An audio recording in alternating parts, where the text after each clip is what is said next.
Bonjour, bonjour, le jardin des murmures. J'ai reçu une lettre et on est le matin et je suis très rarement là le matin.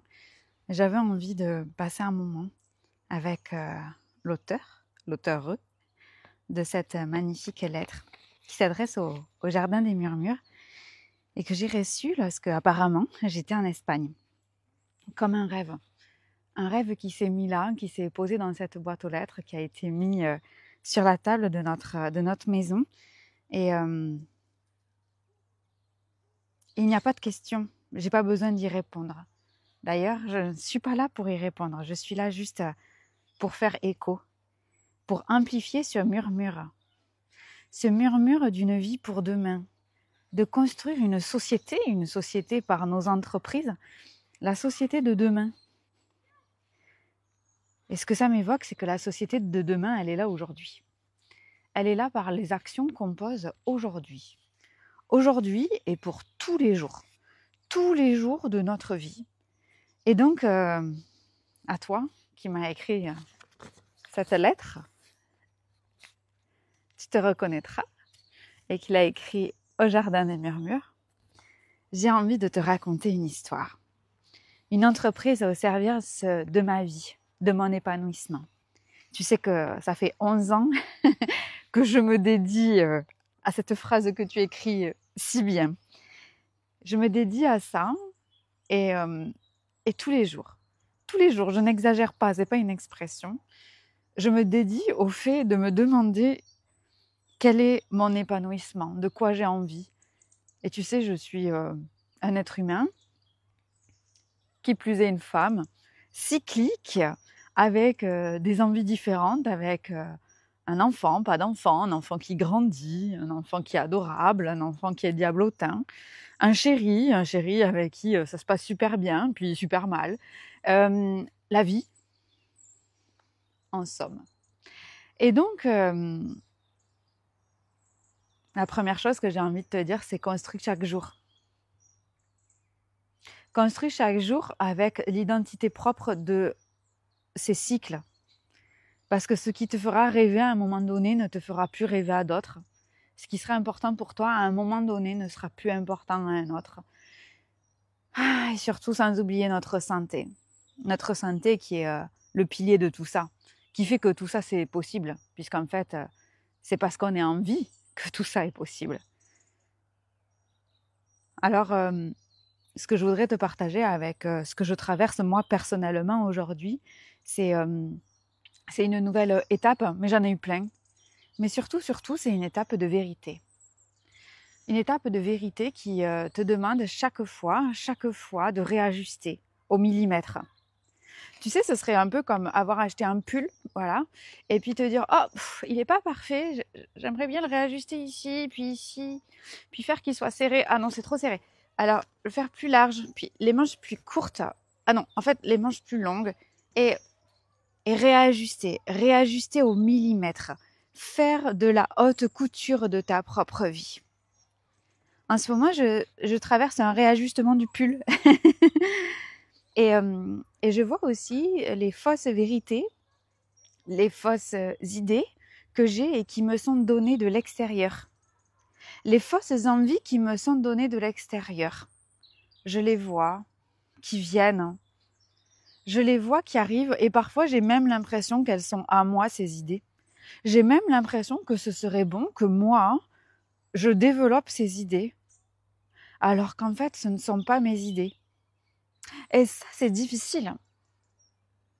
Ça, c'est difficile de se rendre compte quelles sont les idées que j'ai et qui sont les miennes et quelles sont les idées que je poursuis alors qu'elles ne sont pas les miennes. Alors évidemment, il y a une première chose qui est assez facile, c'est se couper des réseaux sociaux. Ça c'est très facile. Ça, c'est une action immédiate. Alors, si on a besoin des réseaux sociaux pour notre travail, ça peut consister à réduire drastiquement les réseaux sociaux. Drastiquement. C'est-à-dire utiliser pour communiquer soi. Et puis pour répondre aux gens qu'on a la chance de côtoyer et terminer. Éviter de scroller, éviter de passer du temps, éviter de lire. Ça peut être une technique.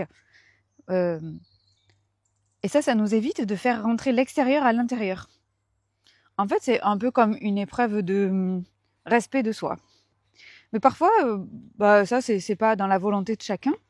Alors, ce que j'ai envie de te partager du chemin que je vis aujourd'hui, c'est de suivre chacun de tes élans. Suis chacun de tes élans, sans les questionner, sans te dire qu'ils sont trop, s'ils sont pas assez. Tu sais, on fait partie de ces gens où on a pu nous dire qu'on était trop ceci, trop exigeant, trop créatif, voilà. En fait, on n'est jamais trop.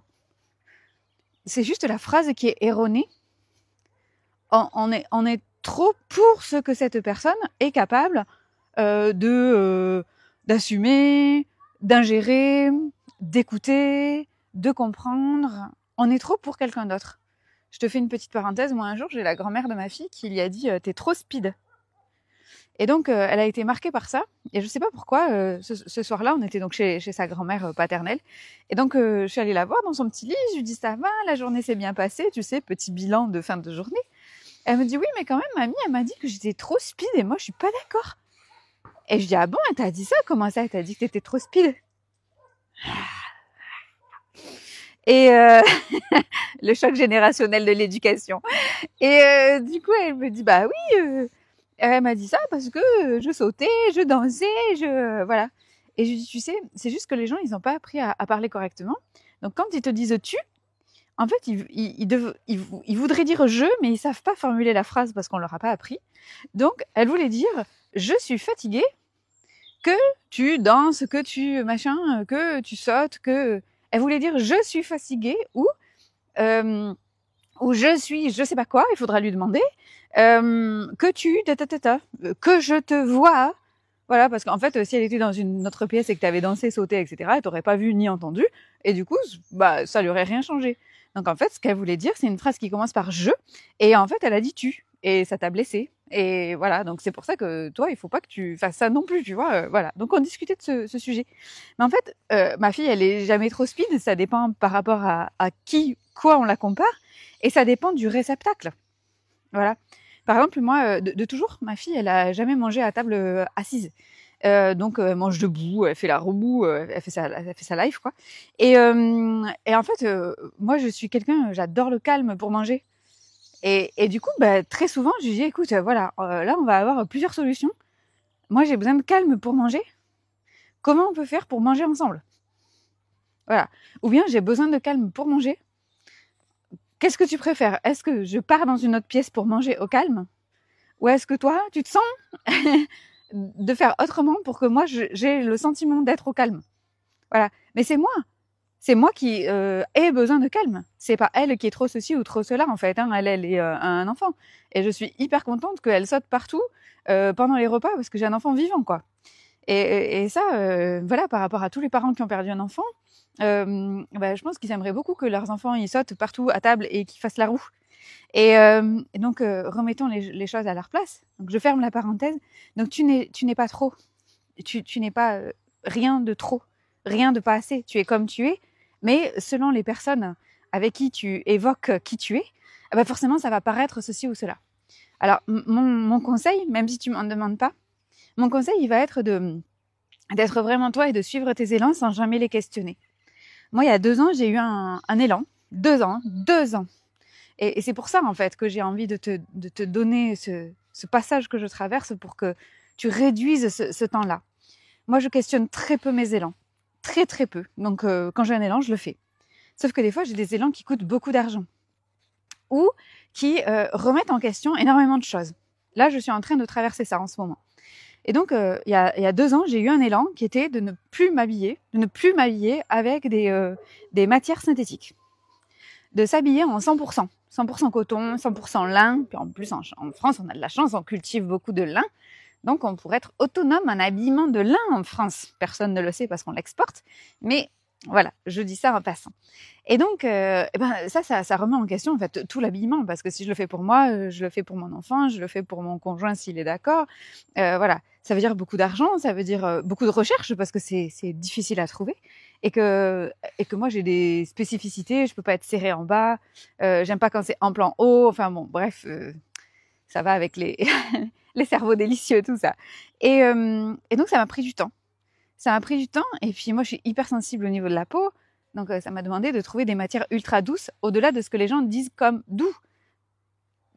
Parce qu'en fait, ça dépend de pour qui tu te positionnes. Et j'ai le souvenir de parler avec une amie qui me dise « Ah non, mais le cachemire, ça peut pas être plus doux, quoi. C'est la matière la plus douce. » Et donc, j'ai acheté un pull 100% cachemire. Et puis, ça coûte énormément d'argent. En fait, quand je l'ai reçu, moi, je l'ai pas trouvé doux du tout. Je l'ai trouvé rugueux, râpeux. Donc, ça dépend par rapport à qui on se positionne, comment on est chacun. Et donc, en fait, j'ai suivi cet élan, mais j'ai mis beaucoup de temps à mettre tout ça en place parce que ça demande beaucoup de temps de recherche, etc. Et en fait, récemment, je suis tombée sur une étude qui vient de sortir sur la fréquence des habits et qui montre en fait que les habits qu'on porte, sans aucun étonnement, ont une influence directe sur notre santé. Voilà, notre santé physique et donc évidemment mentale, émotionnelle, relationnelle, etc.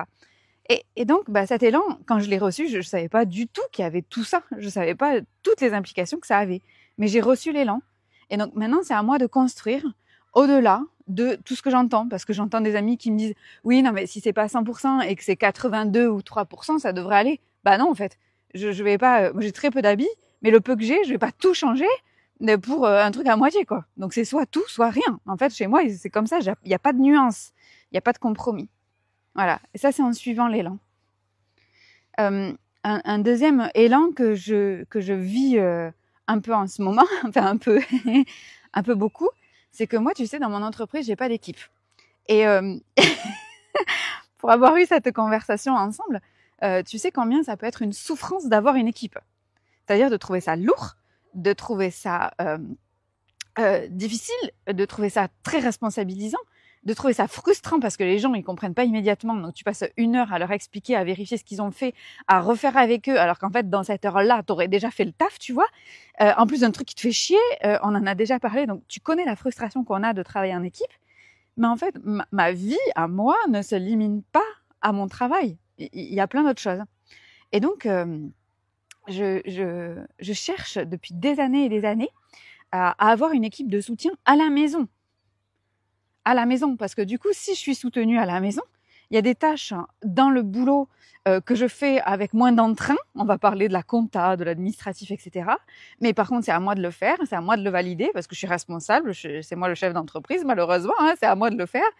Et que si j'ai du soutien sur des tâches que je n'aime pas à la maison, je vais pouvoir me dédier avec plus d'entrain à ces tâches-là dont j'ai la responsabilité administrative. Voilà. Et donc là, j'ai suivi cet élan. Et quand on suit l'élan, les choses, elles se passent très rapidement, de manière extrêmement fluide. Et donc, le conseil que j'ai à te donner, c'est peut-être, dans ton langage, de dire que tu construis le monde d'aujourd'hui. Que tu construis le monde vraiment d'aujourd'hui. Parce que tu sais, tu n'es plus en train, et ça fait longtemps, de créer le monde de demain. Tu crées déjà le monde d'aujourd'hui. Et on le crée en choisissant nos pensées, et on le crée en respectant à la lettre l'élan, la mission qui nous est donnée. Tu sais, c'est un peu comme Mission Impossible et ces machins là où on te dit cette mission, si vous l'acceptez. Nous, on reçoit des trucs, quoi. Cette mission, si vous l'acceptez, si on l'accepte et on y va vraiment, mais on se compromet pas. On y va vraiment où on dit j'ai peur là. J'ai peur mais j'y vais, ou j'ai peur mais j'y vais pas. Mais être honnête, radicalement honnête. Radicalement honnête. Et par rapport aux vêtements, ça peut paraître quelque chose de très futile. Moi qui en plus n'aime pas faire les magasins, j'aime pas passer du temps à faire ça, alors tu vois, c'est le comble. Et moi j'avais quand je donnais des cours en Master 2 à la fac, j'avais une élève qui faisait ça pour moi. En fait, elle adorait les habits, elle passait son temps. Un jour sur son ordi, je marchais comme je suis en train de faire là parce que j'ai besoin de marcher. Je marchais comme ça et puis et puis je passe devant son ordinateur et puis je vois que pendant le cours, elle regarde des fringues. Alors moi, ça m'a jamais embêtée parce que du coup, moi, j'ai beaucoup plus de facilité à me concentrer quand je fais plusieurs choses en même temps. Donc je savais qu'elle n'était pas en train de faire autre chose que le cours, mais voilà. Et du coup, à la fin, elle est venue, elle me dit Madame, je suis vraiment désolée, je suis en train de consulter des trucs d'habits, mais vous savez, je vous écoutais quand même, tout ça. Je dis je sais bien que tu m'écoutais quand même. Tes yeux et tes oreilles ne sont pas ne sont pas les mêmes sens, donc je sais que tu peux m'écouter en regardant autre chose, il y a aucun problème. Et donc, je dis, mais parle-moi de cette passion que tu as, voilà. Et donc, elle était tellement passionnée. Et donc, elle me disait, mais madame, si vous aimez pas ça, je peux vous trouver vos habits, tout ça. Donc, c'était parfait. Elle me trouvait mes habits, tout ça, et puis elle me les faisait livrer à la maison. Et du coup, à chaque saison, voilà. Après, moi, ça me dure 5 ou 6 ans, hein, donc c'était long, ça, voilà. Mais en gros, quand moi j'ai reçu cet élan pour les habits, aujourd'hui, je ne sais pas pourquoi j'ai reçu cet élan. Je ne sais pas quelles vont être les conclusions. Peut-être que je le saurai dans 2 mois, 6 mois, 1 an, 3 ans, 10 ans. C'est peut-être pas pour moi, c'est peut-être pour quelqu'un d'autre. J'en sais rien. Et plus je suis cet élan, c'est-à-dire plus je le respecte, plus en fait j'ai des nouvelles informations qui viennent. Par exemple, j'ai découvert un reportage de quelqu'un qui a fait ça sur l'étude des pieds et qui disait qu'avec les chaussures que nous avons en plastique, hein, en pétrole, en fait, nous avions une déconnexion avec évidemment la terre et que du coup, c'était hyper dangereux de porter les chaussures qu'on portait puisque la peau était très fine sous les pieds et tout ce qu'on porte remonte par la plante des pieds et qui est le lien de la terre. Donc en fait, on se nourrit par les pieds de merde. Et donc, ah mince, ah oui, donc ben, évidemment, il y a les chaussures aussi.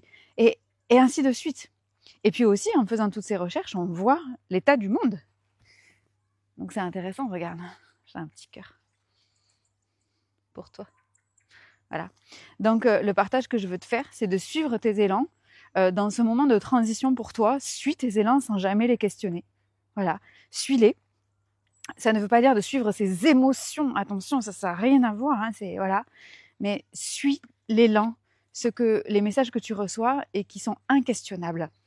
Suis-les. Et comme ça, tu ne te contentes pas, entre guillemets, de construire le monde de demain, tu construis le monde d'aujourd'hui. Voilà. On dit que nos enfants, ils n'ont pas besoin de grands discours, ils ont besoin de nous voir. Ils ont besoin de nous voir à l'œuvre, ils ont besoin d'exemples.